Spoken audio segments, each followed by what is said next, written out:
તાજી જય શ્રી કૃષ્ણ. સ્વાગત છે તમારું પદ્માબા કિચનમાં.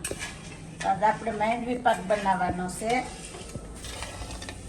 એક સૈલું ખાંડ લીધી છે ને એક તારની સાહણી થાય ને એટલે આ ભૂકો કરેલો છે માંડવીનો એ ઉમેરી દે. સિંગનો ભૂકો છે, એકતાની ચાસણી કરવાની છે.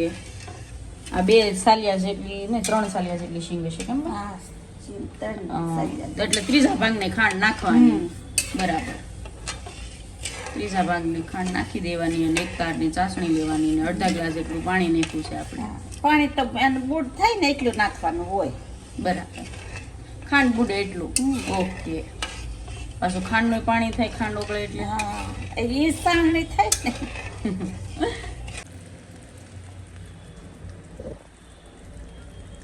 આ તાર બનવા માંડ્યો છે. ઓકે,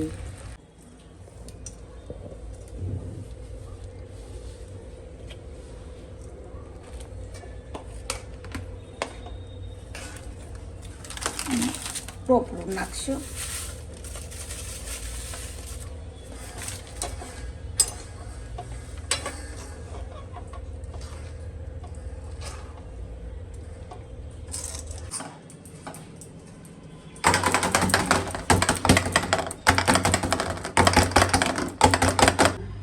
મસ્તીનો માંડવી પાક જો કેવો થઈ ગયો છે. થેપલા પડી ગયા છે.